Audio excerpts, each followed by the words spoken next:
Bonjour, moi c'est Fatou.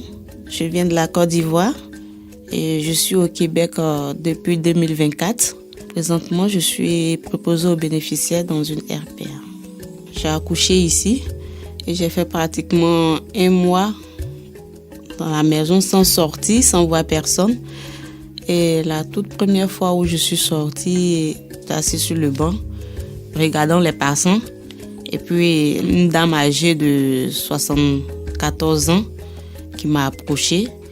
Et puis elle a juste demandé est-ce qu'elle pouvait voir le petit tête que je tenais entre les bras. Bon, je lui ai dit ok, il n'y avait pas de souci. Elle s'est approchée, elle s'est assise auprès de moi. J'avais la petite dans le kangourou. Donc je l'ai sortie du kangourou, elle avait à peine 1 mois, ma fille. Donc je lui ai remis l'enfant. Franchement, elle était émerveillée avec la petite. Elle a commencé à me poser des questions, tout. Et c'est de là, c'est parti, on a échangé, on a causé. Quand je lui ai fait savoir que j'étais toute seule, je n'avais personne, franchement, c'est prise d'empathie pour moi. Elle était vraiment choquée, triste de voir que j'étais seule avec un enfant. Et vraiment, sur le champ, elle m'a proposé d'aller chez elle.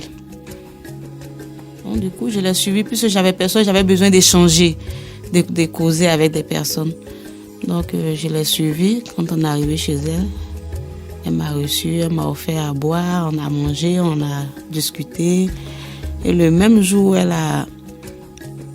Ce qui m'a plus marqué aussi, le même jour, ma petite dormait. Et elle a pris dans ses bras, elle allait la faire coucher dans sa chambre, sur son lit. Et elle m'a demandé de me coucher, de me reposer, qu'elle allait veiller sur ma fille. Je pouvais me reposer parce qu'elle sentait que j'avais vraiment besoin de repos. Donc, du coup, je me suis couchée dans son divan. J'ai dormi un tout petit peu et puis après, quand je me suis réveillée, on a continué la discussion, on a échangé les contacts.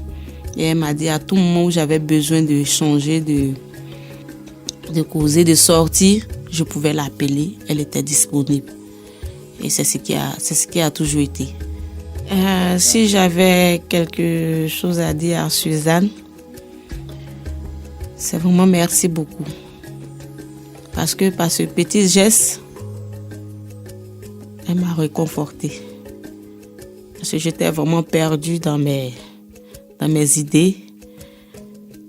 Et puis, elle m'a redonné l'envie de me battre. Elle m'a montré que ici aussi, il y avait de belles personnes.